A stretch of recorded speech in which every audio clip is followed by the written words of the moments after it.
बात तो सुनो मेरी तुम। क्यों? अब भी कुछ बचा है कहने के लिए?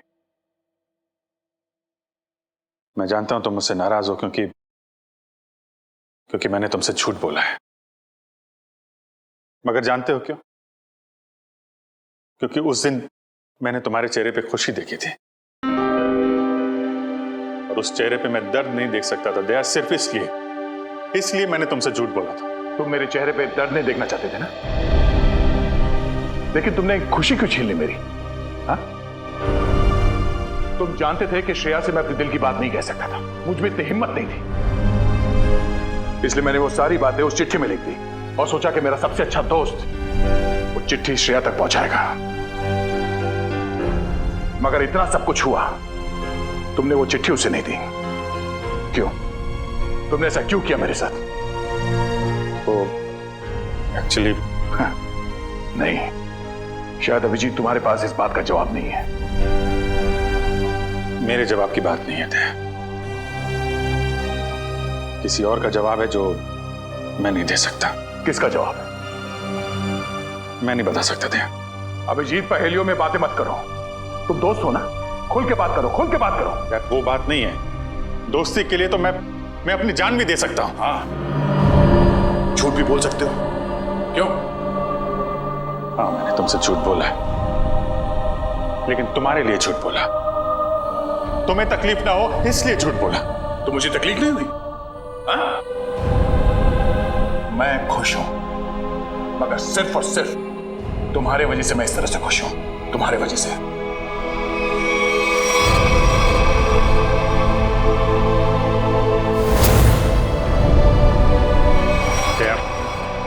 एक मिनट यार, प्लीज, ये श्रेया का गुस्सा मुझ पे मत उतारो यार।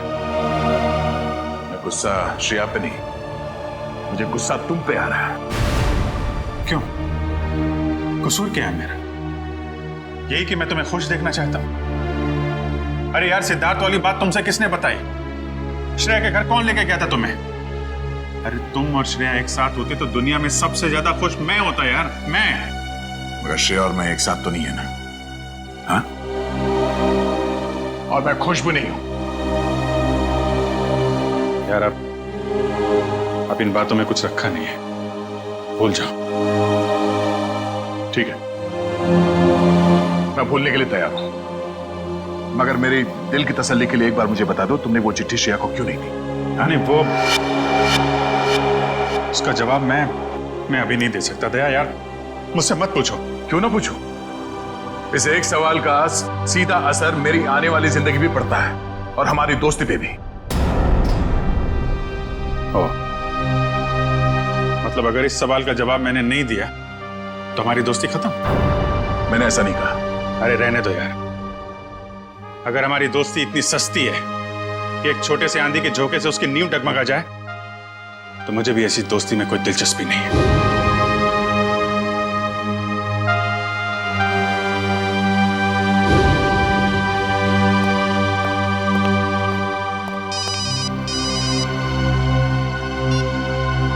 Hello,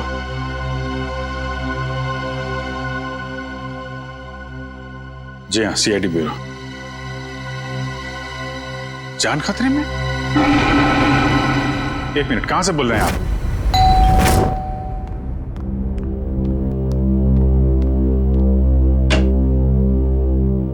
CID? जी हाँ। क्या हुआ आपकी पत्नी के साथ? सर आप बैठिए, मैं सब बताता हूँ। तुम तो कह रहे थे कि तुम्हारी पत्नी मुसीबत में। ये गलत कह रहे हैं, मैं बिल्कुल ठीक ठाक हूँ सर। तुम्हारी हिम्मत कैसी हुई मेरी पत्नी के कपड़े पहनने की? पता नहीं सर, इनको क्या हो गया है, बिल्कुल बहकी बहकी सी बातें कर रहे हैं। मिस्टर राहुल, क्या मजाक है ये? अगर आपकी पत्नी ठीक ठाक है तो सीआईडी का वक्त बर्बाद करने से क्या फायदा? सर मैं सीआईडी का वक्त बर्बाद नहीं कर रहा हूँ सर, नम्रता सच में बहुत बड़ी मुसीबत में है। दरअसल कुछ घंटे पहले लगता आ गई।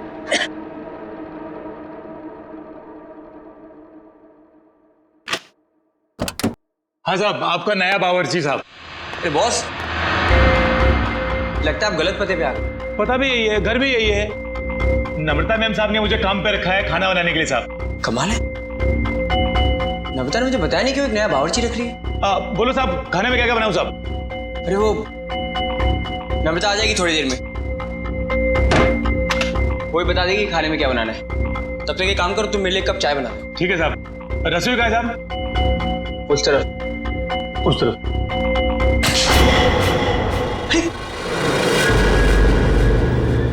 ये चाकू?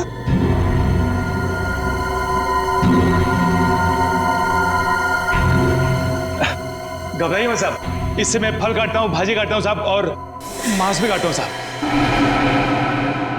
ठीक ठीक, तुम जाओ चाय बना। हाँ जाता हूँ साहब, चाय बनाता हूँ साहब। कैसे आदमी को काम पे रख दिया नम्रता ने।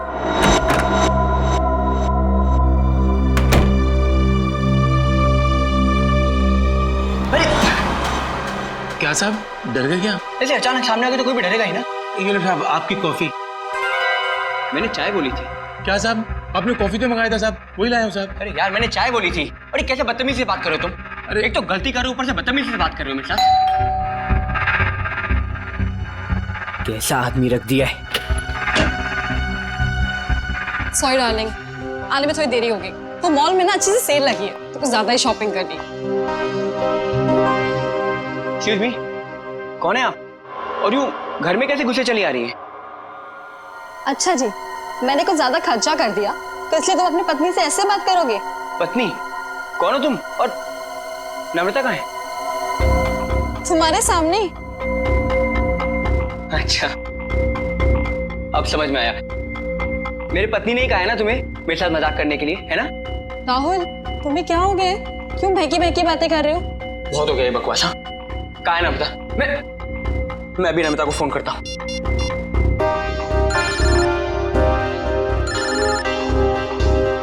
हेलो, कैसे हो? अब यकीन हो गया? बहुत हो गया ये बकवास, बहुत हो गया मजाक। कहाँ है नम्रता? बताओ मुझे, नम्रता कहाँ है? कहाँ है नम्रता? क्या किया नम्रता के साथ? राहुल, तुम ठीक तो हो? बुखार उखार तो नहीं है? छुओ मत मुझे, हाथ मत लगाना मुझे। ये तुम्हें नम्रता ने काम पे रखा था ना? हाँ साहब। कब रखा था? कल। यहाँ और बताओ, क्या यही नम्रता है? हाँ साहब, यही तो है नम्रता मैम साहब। देखो यार, वो कुछ छोटी मोटी चाय कॉफी के बहस कर रहे थे, तुम झूठ मत बोलो। कौन है ये? नहीं साहब, मैं सच बोल रहा हूँ, यही है नम्रता मैम साहब।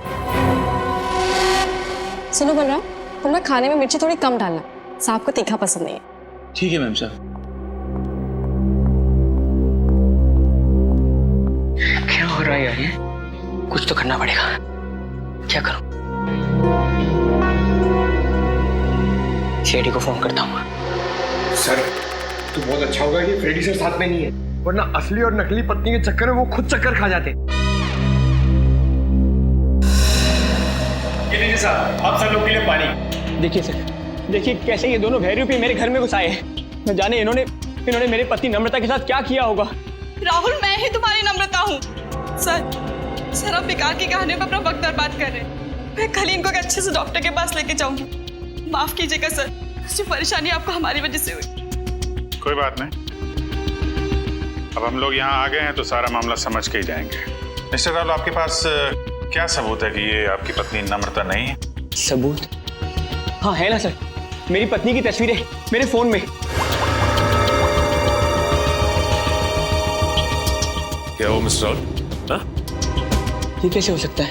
इसमें मेरे और मेरी पत्नी की लगभग 100 तस्वीरें थी, अब एक भी नहीं है। याद आया सर, जब मैं नहाने गया था ना, तो मैंने ये फोन इस टेबल पर रखा था। जरूर इसी ने वो फोटो डिलीट किए सर इसने, मैं कह रहा हूँ। क्या बात कर रहे साहब?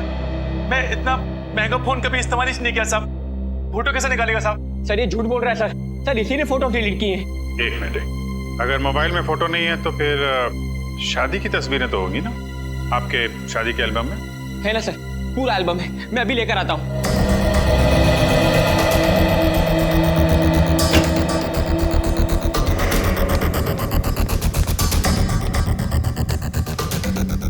सर ये लीजिए सर, हमारी शादी का एल्बम। अब हो जाएगा दूध का दूध और पानी का पानी।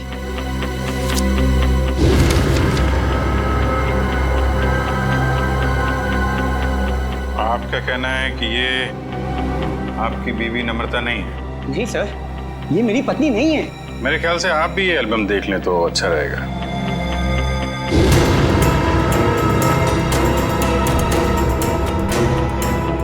ये कैसे हो सकता है सर? ये कोई बहुत बड़ी साजिश है, ये कोई साजिश है मेरे खिलाफ। जरूर इसमें मेरी पत्नी भी शामिल है, उसी ने भेजा होगा इन दोनों को। मिस्टर राहुल, कभी आप कहते हैं कि आपकी पत्नी खतरे में है, कभी आप कहते हैं कि वो आपके खिलाफ साजिश रच रही है। कहना क्या चाहते हैं आप? सर मुझे कोई खतरा नहीं है और ये कोई साजिश नहीं है। मैंने आपसे कहा ना इनकी तबीयत खराब है। तुम चुप रहो, मुंह बंद रखो अपना। एक मिनट, आप नम्रता हैं, आपके पास कोई आईडी वगैरह है? जी हाँ सर, पासपोर्ट है, पैन कार्ड है, आपको जो चाहिए मैं दिखा सकती हूँ। प्लीज। एक मिनट।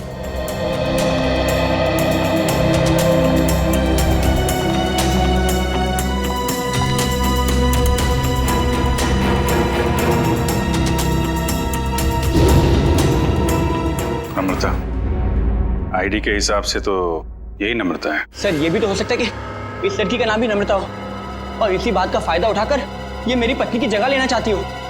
सर नाम एक हो सकता है, लेकिन जन्मदिन 19 अगस्त 1986, जन्मदिन का भी एक होना ये बहुत ही बड़ा सहयोग है। क्यों राहुल? अच्छा ये बताइए कि आपकी पत्नी का जन्मदिन भी क्या इसी दिन आता है? हाँ सर, तारीख तो वही है पर ये सहयोग भी तो हो सकता है ना सर। ये संयोग है, वो संयोग है। मिस्टर राहुल, हम आपकी बात पे यकीन करें तो करें कैसे और क्यों? सर मैं सच कह रहा हूँ सर, ये झूठ बोल रही है। तुम नम्रता हो ना, तो ये बताओ कि हमारी शादी की सालगिरह कब है? बताओ ना, हमारी शादी की सालगिरह कब है? देखा सर, ये नहीं जानती है, ये झूठ बोल रही है। बताओ ना, हमारी शादी की सालगिरह कब है? 14 फरवरी। सर राहुल मुझसे बहुत प्यार करते हैं। वैलेंटाइंस डे पे गोवा में हमने शादी की थी। सर ये पूरी तैयारी कर कर आई है, इसने मेरे पत्नी से ये सब पहले ही पूछ लिया होगा। कोई और सवाल पूछ के देखो। हाँ, ये बताओ कि तुमने चॉकलेट कहाँ छिपाई? चॉकलेट? ये चॉकलेट का क्या चक्कर है? सर मुझे डायबिटीज है, पर फिर भी मुझे चॉकलेट खाना पसंद है। इससे नम्रता अक्सर मेरी लाई हुई चॉकलेट छिपा देती है, जो बात इसे नहीं पता। अगर तुम नम्रता हो तो बताओ कि तुमने चॉकलेट कहाँ छिपाई है? बताओ, तुमने चॉकलेट कहाँ छिपाई?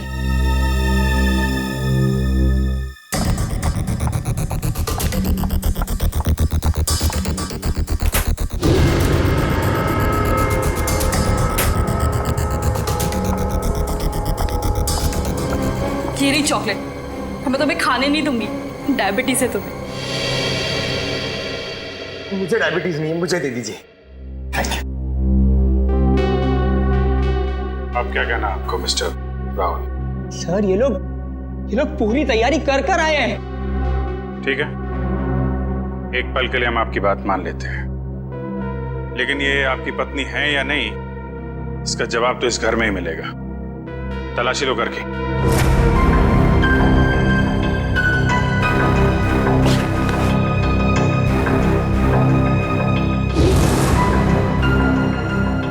एक काम कीजिए, आप लोग अपने माता पिता को यहाँ बुलाइए, अभी पता चल जाएगा। सर मेरे माँ बाप तो दुनिया में नहीं रहे। सर मेरे भी नहीं है।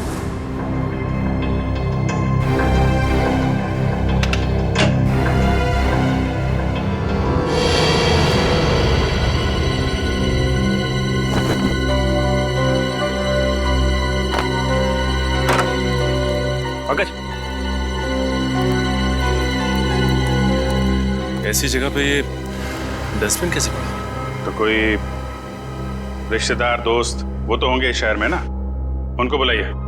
सर दरअसल हम कुछ ही दिन पहले बैंगलोर से यहाँ शिफ्ट हुए हैं, यहाँ हम किसी को भी नहीं जानते। ओह, तो तुमने ये भी पता लगा लिया है?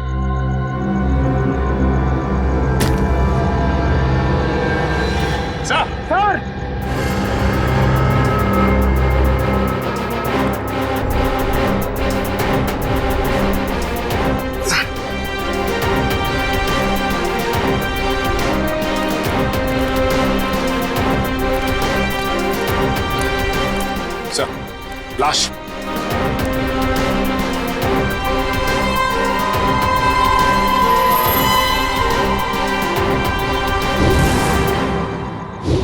सर ये लाश मेरे घर में?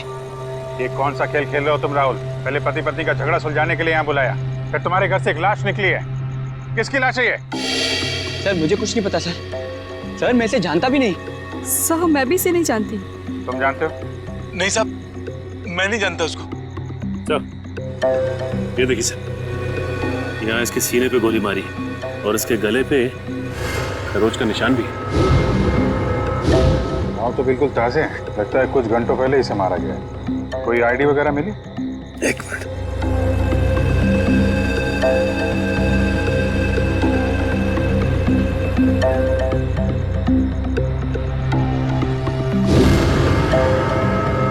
सर, इसका नाम पुलकित रॉबिन है। पुलकित रॉबिन?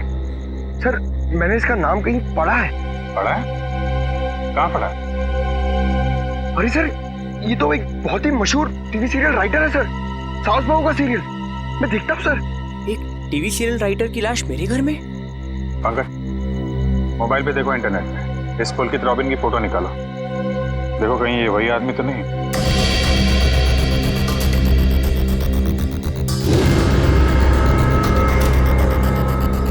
ये तो वही है सर, ये मर गया। अरे वो शो का क्या होगा? मैं तो हर एपिसोड देखता था, अभी अभी एक नया अच्छा ट्रैक चालू हुआ था। सर मैं तो ये सब में फंस नहीं जाऊंगा ना सर? मिस्टर राहुल, तुम्हारे घर से एक लाश मिली है, लाश। जब तक खूनी पकड़ा नहीं जाता आप सब लोग हिरासत में रहेंगे। सचिन, घर सीज कर दो और इस पुलकित रॉबिन का एड्रेस निकालो। अब राधिका समीर से कहेगी दूर हो जाओ मेरी नजरों से, मैं तुम्हारी शक्ल भी नहीं देखना चाहती। समीर राधिका की नजरों से दूर हो ना हो, लेकिन हम सीआईडी वाले आपकी नजरों से दूर नहीं होने वाले। सीआईडी? और मेरे घर में? जी, वैसे आप राइटर्स लोगों का काम बहुत मुश्किल होता है ना, इतना पेचीदा ताना बाना बनना पड़ता है, कभी कहानी का, कभी किरदारों का और कई बार खून का। दरअसल मैं समझी नहीं, आप लोग यहाँ क्यों आए हैं?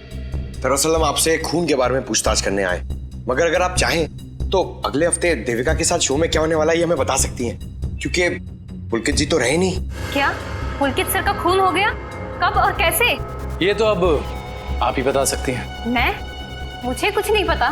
इतनी भोली बनने की जरूरत नहीं है आपको, हम पुलकित के घर से आ रहे हैं। पुलकित की पत्नी ने बताया कि आप पुलकित की असिस्टेंट हैं। और कल शाम वो आपसे मिलने के लिए ही घर से निकले थे, मगर वापस पहुंचे ही नहीं। ये बात सच है, मैं और पुलकित सर कॉफी शॉप में मिलने वाले थे, लेकिन वो वहाँ पहुंचे ही नहीं। कौन सी coffee shop? IG coffee shop. वही जो बैरिक्स रोड पे? हाँ जी वही। मगर पुलकित की लाश हमें मिली सृष्टि नगर में, और ये बैरिक्स रोड सृष्टि नगर से बहुत दूर है। तो इसका मतलब ये है कि तुमने पुलकित को कॉफी शॉप पर बुलाया, उसके बाद उसे बहला फुसलाकर तुम सृष्टि नगर ले गई और वहां तुमने उसका खून कर दिया। नहीं, ये बात गलत है, मैं ऐसा क्यों करूंगी? क्योंकि तुम पुलकित से जलती थी और तुम पुलकित की जगह लेना चाहती थी, इसलिए तुमने पुलकित का खून कर दिया। ये सब झूठ है। मैं 8 बजे से लेकर 11 बजे तक उनका इंतजार करती रही, पर वो वहां पर पहुंचे ही नहीं। मैं घर वापस आ गई क्योंकि उनका फोन भी नहीं लग रहा था। आपकी बात में कितनी सच्चाई और कितना झूठ ये बहुत जल्द पता लग जाएगा। आप हमारे साथ चलिए। मगर कहाँ? ये सब क्या है? आप लोग हमें यहाँ क्यों लाए हैं?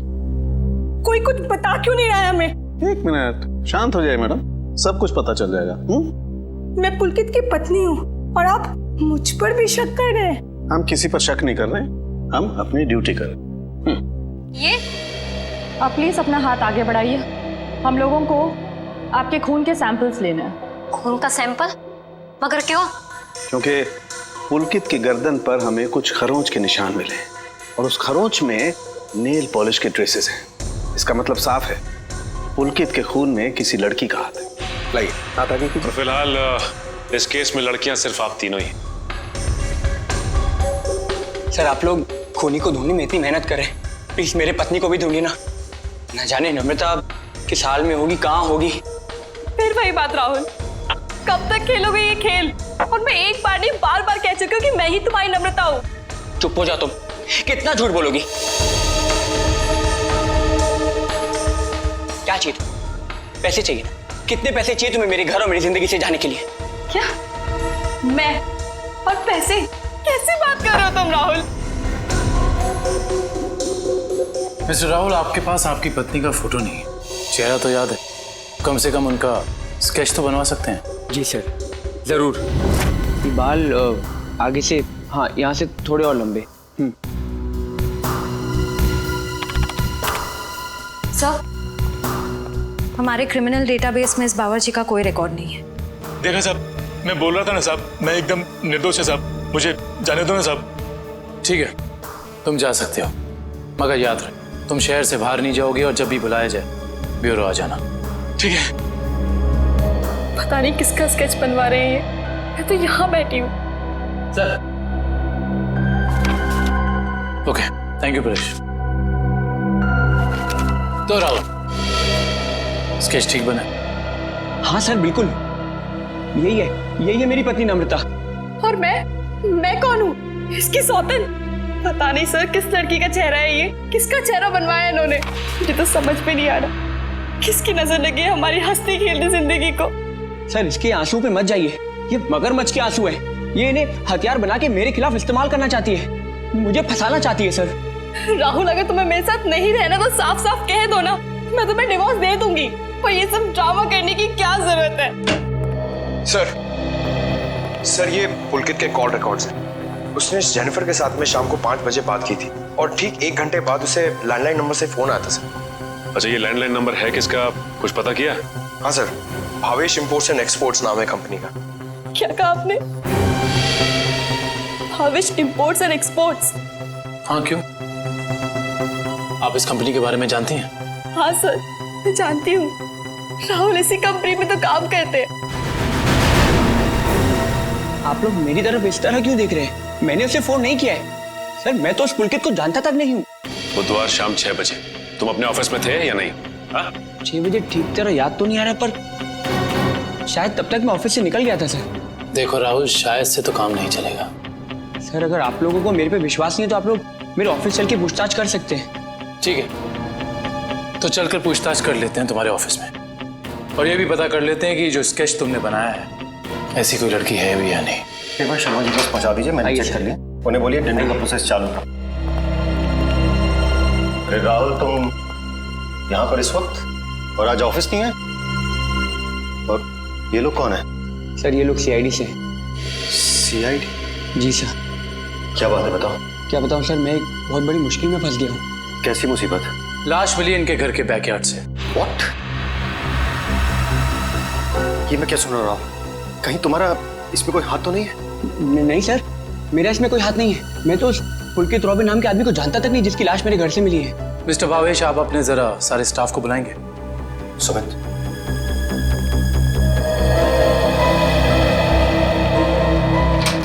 सुनो, सबको बॉस अंदर बुला रहे हैं।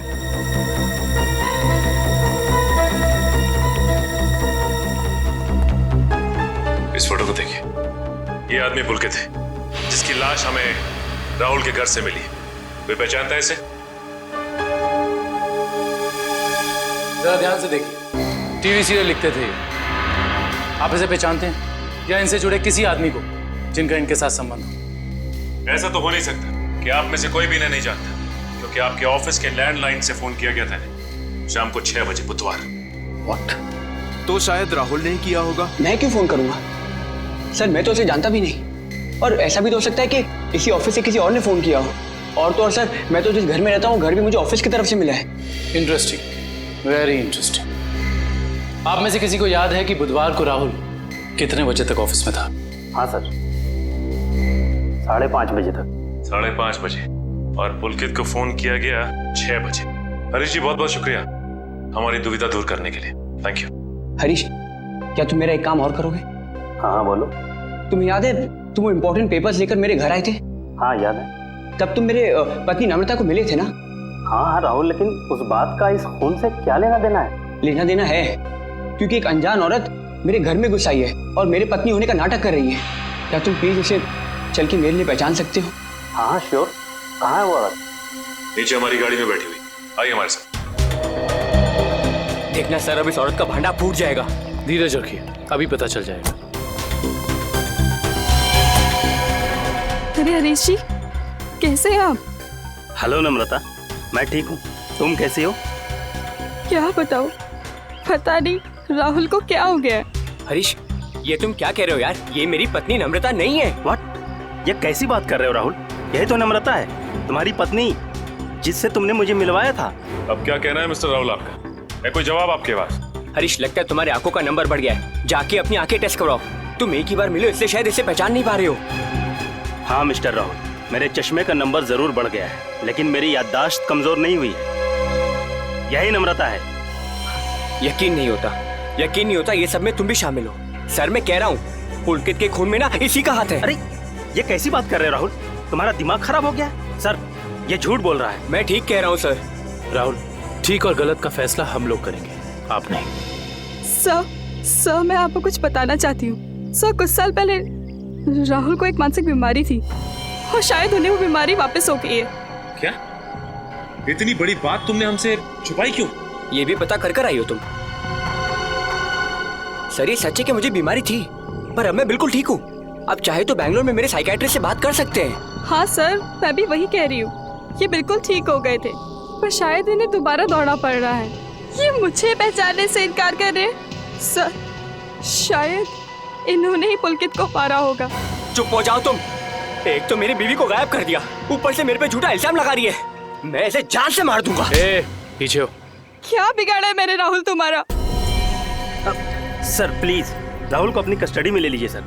देखिए ना, अपनी पत्नी को दिन दहाड़े जान से मारने की धमकी दे रहा है ये। पुलकित का खून राहुल ने किया है या किसी और ने, इसका पता तो हम लगा ही लेंगे, मगर ऐसा तो हो नहीं सकता कि पुलकित को मरते हुए किसी ने देखा या सुना ना हो। उस मोहल्ले के लोगों से पूछताछ करनी होगी। सर आसपास के सभी घरों में हमने पूछताछ कर ली है, बस ये एक आखिरी घर बाकी है। चलो यहाँ भी पूछ के देखते हैं। संभल के।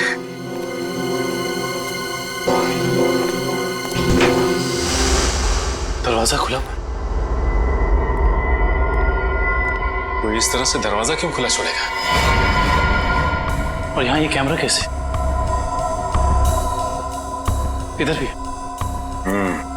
कुछ तो गड़बड़ है यहाँ पे। एक काम करते हैं, इस घर की तलाशी अच्छी तरह से लेते हैं।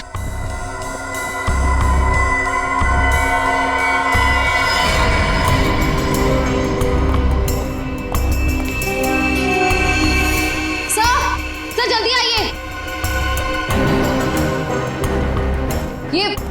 ये देखिए एक और कैमरा, 2 कंप्यूटर स्क्रीन, स्पीकर्स और हेडफोन्स।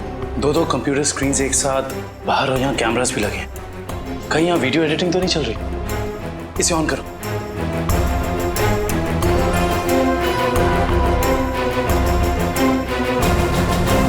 हाँ साहब, आपका नया बावर्ची साहब। लगता है आप गलत पते पे आ गए।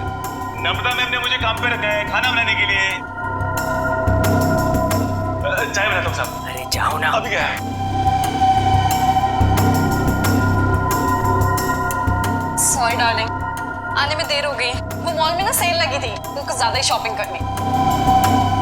माय गॉड, एक कैमरा लगा के राहुल के घर पे नजर रखे हुए। क्या हुआ आपकी पत्नी के साथ? सर आप बैठिए, मैं सब बताता हूँ। सिर्फ राहुल की नहीं, सीआईडी की भी। मैं तो बिल्कुल ठीक ठाक हूँ। सर एक बात समझ में नहीं आ रही है, इतनी दूर से सीआईडी का वक्त बर्बाद करने से क्या फायदा है? मगर ये आवाज इतनी क्लियर कैसे आ रही है? मैं भी आया। सर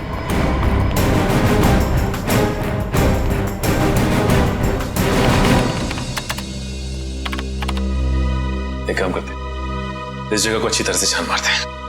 हो सकता है यहाँ कुछ मिल जाए। हाँ?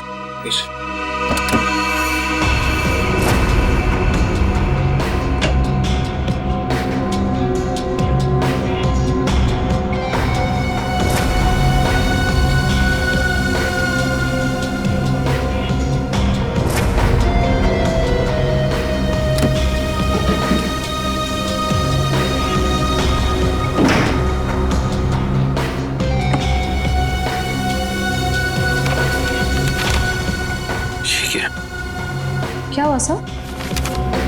ये देखो, जमीन के पेपर्स। ये घर किसी गिरधारी के नाम पे है।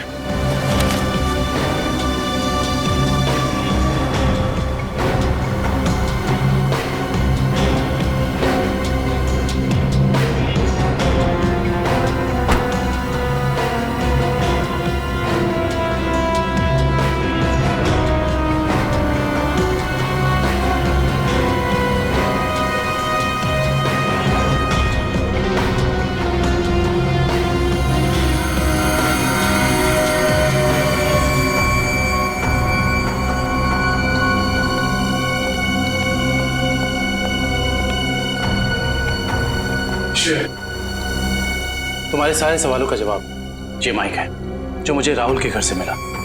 स्पीकर के अंदर छुपा के रखा हुआ था। इसका मतलब गिरधारी जो राहुल के घर पर नजर रखे हुए था उसी ने माइक लगाया हमें। कौन गिरधारी? अरे दुष्यंत, ये घर के कुछ पेपर्स मिले जिसमें लिखा है कि गिरधारी इस घर का मालिक है।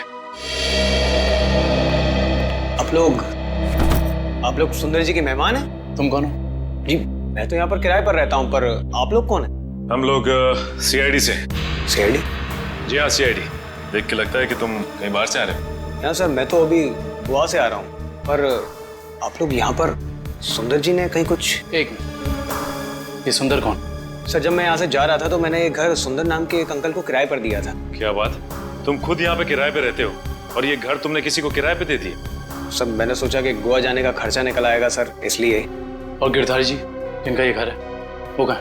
सर वो तो लंदन में रहते हैं सर, साल में सिर्फ एक बार ही इंडिया आ पाते हैं। ओह, उसी का फायदा उठा रहे हो तुम? ये कंप्यूटर कैमरास तुम्हारे? नहीं सर, ये सब मेरा नहीं है सर। झूठ बोल रहे हो तुम राहुल के घर पे नजर रखे हुए थे, जासूसी कर रहे थे उस पे। जासूसी? सर मैं राहुल के ऊपर जासूसी नहीं कर रहा था सर। देखो हमने रिकॉर्डिंग देख ली है, सच सच बताओ। मैडम मैं तो कॉलेज में पढ़ता हूँ, इतनी सारी महंगी चीजें मैं कहाँ से लाऊंगा? तो फिर ये सारी की सारी चीजें किसकी? उस आदमी की जिसे तुमने किराए पे रखा हुआ, सुंदर? सर हो सकता है सर। नंबर दो सुंदर का। सर पिछले हफ्ते गोवा में मेरा मोबाइल चोरी हो गया था तो तुम्हारे सारे नंबर्स चले गए? जी। बहुत अच्छा बहाना है। अपना मोबाइल नंबर दो। सुंदर का नंबर हम तुम्हारे मोबाइल रिकॉर्ड से निकाल लेंगे। सर सालुंके सर की डीएनए रिपोर्ट आ गई है। पुलकित के खरोचों में जो नेल पॉलिश के अंश मिले थे वो ना ही नम्रता के थे, ना ही संजना के और ना ही जेनिफर के। मतलब इस केस में कोई और औरत भी शामिल है? सर हो सकता है वो स्केच वाली औरत हो जिससे राहुल अपनी बीवी कह रहा है। हो सकता है। जब तक हमें उस औरत के बारे में कुछ पता नहीं चल जाता कुछ कह नहीं सकते। क्या हुआ, उस नेल पेंट के बारे में कुछ पता चला क्या?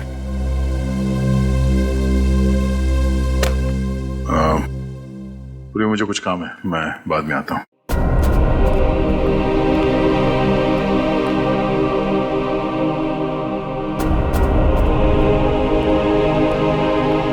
सर जतिन के फोन रिकॉर्ड्स चेक करिए। सुंदर का नंबर तो नहीं मिला, मगर किसी मनीष नाम के आदमी का नंबर मिला है। करता क्या है मनीष? सर कैमरास और रीडिंग मशीन किराए पे देता है। मनीष? इस मनीष से मिलना पड़ेगा। सर यही है वो सुंदर अंकल जिन्हें मैंने अपना घर किराए पे दिया था। कौन सुंदर? मैं मनीष हूँ। गलत बात है मनीष जी, आप इतने महंगे कैमरा इक्विपमेंट्स ऐसे ही खुले घर में छोड़ा है। इन्हें तो अरेस्ट करना होगा। बिल्कुल।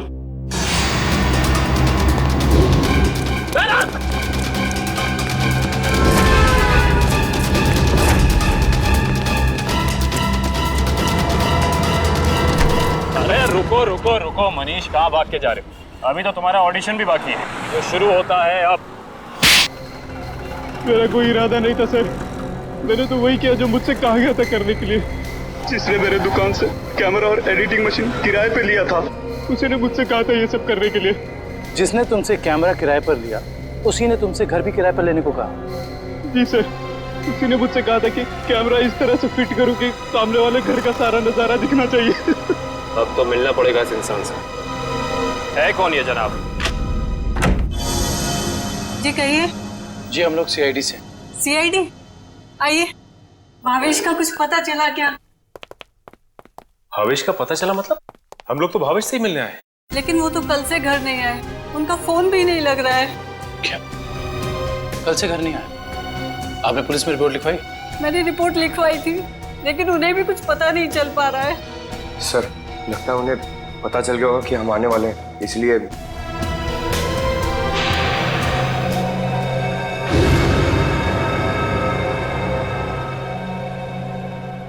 मिनट, क्या ये आपके पति भावेश है? जी हाँ। ये केस तो और पेचीदा बनता जा रहा है। सब मेरे पति भावेश को ढूंढ निकालिए। देखिए मैम, आप चिंता मत कीजिए, अब भावेश का नंबर दीजिए हमें। जी 197985643।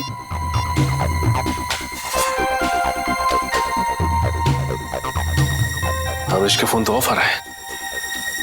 पंकज, भावेश के फोन के IMEI नंबर से पता करो कि उसका मोबाइल इस वक्त कहाँ है।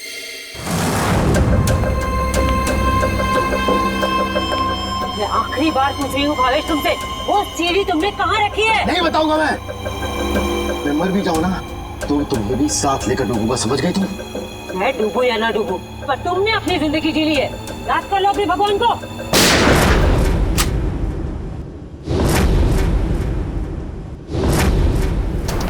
बस मुन्नी दुरेली, बहुत मचा रही आतंक।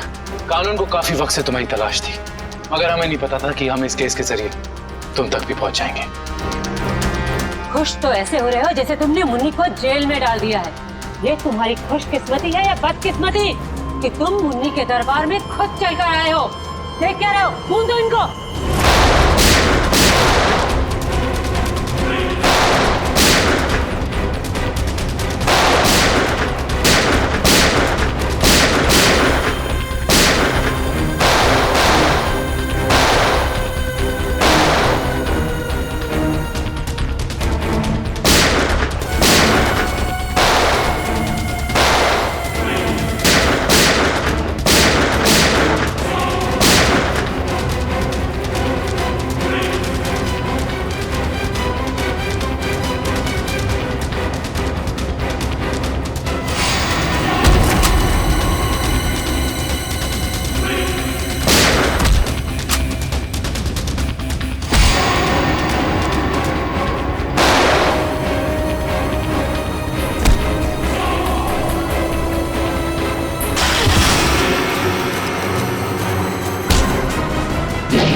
मुझे भावेश ने नम्रता को अगवा करने के लिए कहा था।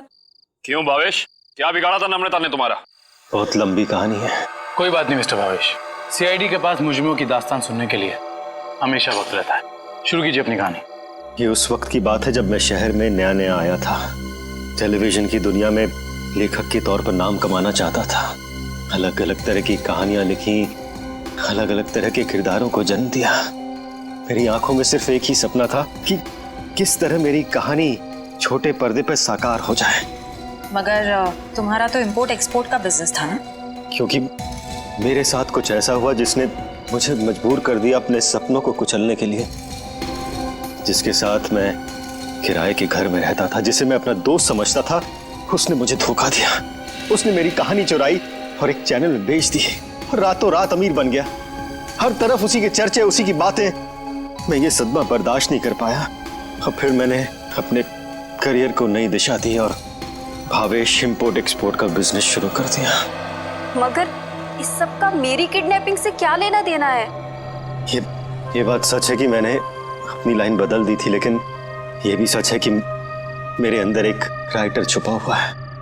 टेलीविजन में कुछ कर गुजरने का जुनून है मेरे अंदर। मैंने वापस कलम उठाए और एक अनोखे रियलिटी शो का कॉन्सेप्ट लिख डाला, जिसमें पति पत्नी में से किसी एक की जगह एक अजनबी अगर उनके घर आ जाए तो फिर उस पार्टनर की क्या प्रतिक्रिया होगी।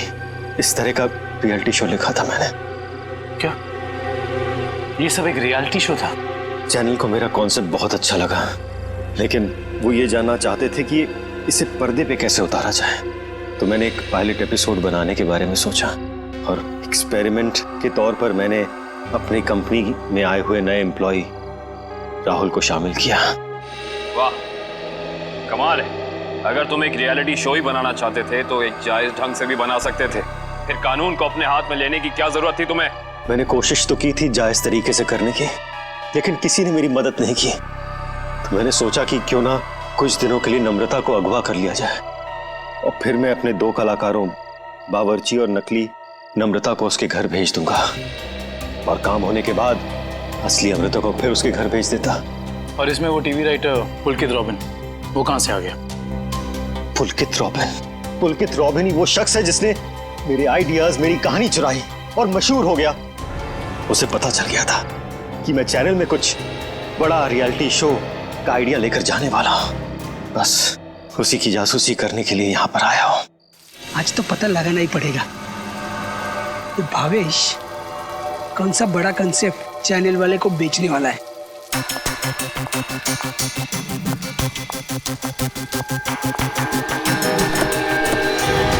चल गाड़ी में बैठ। मानो तुम मैं नहीं जाऊंगी। गाड़ी में बैठी होने वाली छोड़ो मुझे। क्या कर रहे हैं तुम लोग? छोड़ो उसको। क्या कर रहे हैं तुम लोग? छोड़ो। बेवजह मारा गया, अब तू भी नहीं चाहती है? बैठ। छोड़ दो मुझे। मैं इसको लेकर जाती हूँ, तुम इसको ठिकाने लगाओ।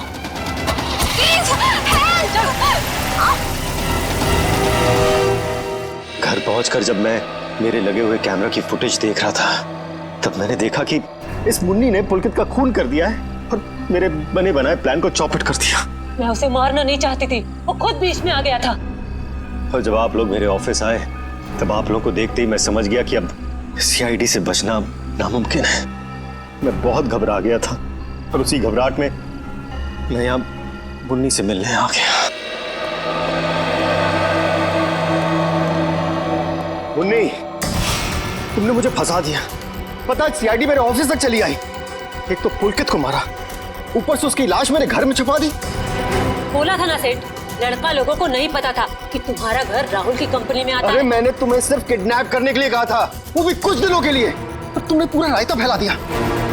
याद रखना मुन्नी, अगर सीआईडी ने मुझे गिरफ्तार किया ना तो मैं तुम्हारी सारी पोल खोल दूंगा। बता कहाँ रखा है? बोल। नहीं बताऊंगा। नहीं। इसको भी बांध दे। मुन्नी ठीक नहीं कर रही हो। तो अब वो टेप कहाँ है जिसमें मुन्नी की रिकॉर्डिंग थी? मेरे मैनेजर हरीश के पास। सिर्फ वही एक शख्स था जिसे मेरे रियलिटी शो के आइडिया के बारे में पता था। और वो माइक, वो कब लगाया राहुल के स्पीकर में? वो स्पीकर राहुल का नहीं था, वो स्पीकर भी गिफ्ट के तौर पर मैंने राहुल के घर भिजवाया था। जब हरीश उसके घर फाइल लेकर गया तो उसी के साथ मैंने स्पीकर भिजवा दिया था। लेकिन आपने हमारे विश्वास के साथ खिलवाड़ किया है भावेश जी। मुझे माफ कर दीजिए, मैं तो बस ये सोच रहा था कि टेलीविजन में मुझे नाम कमाने का इससे अच्छा मौका नहीं मिलेगा, बस इसीलिए मैंने ये सब कुछ किया। मुन्नी को तो फांसी होएगी, तुम्हारा जुर्म भी कुछ कम नहीं है भावेश। बिल्कुल, क्योंकि मिस्टर भावेश आपने एक किडनैपिंग करवाई और उस दौरान एक आदमी का खून हुआ है। आपके भविष्य का फैसला तो अब अदालत करेगी। सर क्या हुआ है? आप लोग मुझे बता क्यों नहीं रहे? जरा रुको, अभी पता चल जाएगा।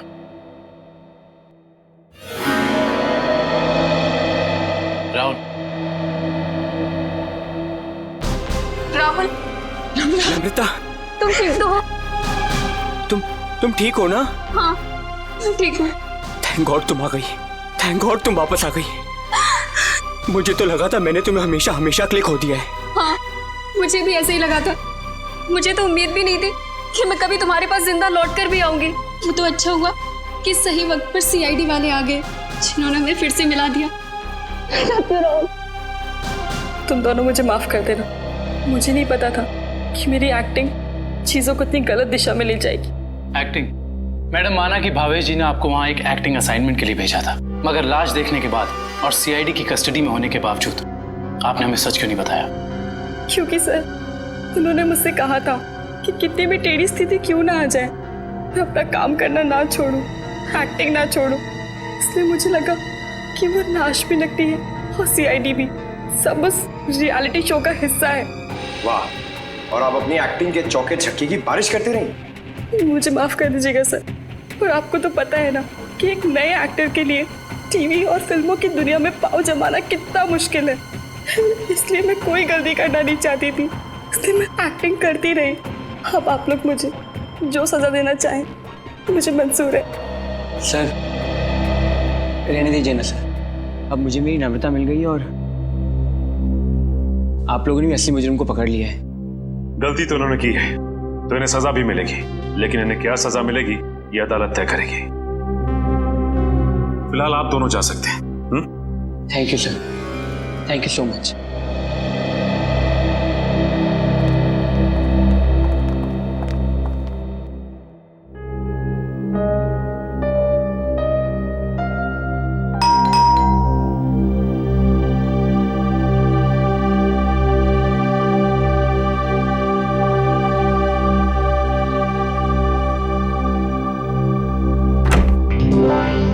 तारिका, आओ।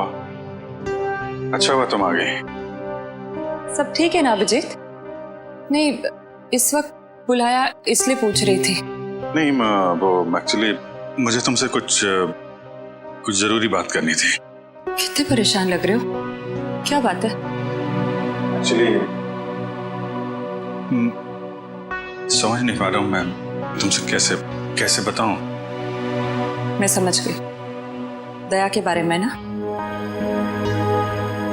मैं जानता हूँ ये सुनकर तुम्हें बहुत धक्का लगेगा और इससे पहले मेरी हिम्मत जवाब दे जाए, मैं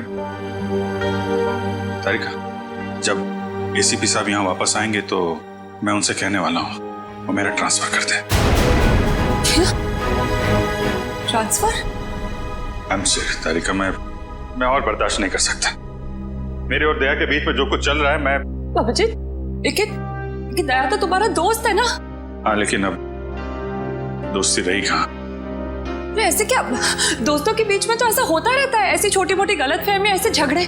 इसका मतलब ये थोड़ी कि एक दोस्त ऐसे मुंह मोड़ के निकल जाए। तारिका, मैं जान दे सकता हूं मैं उसके लिए, वो बात नहीं है,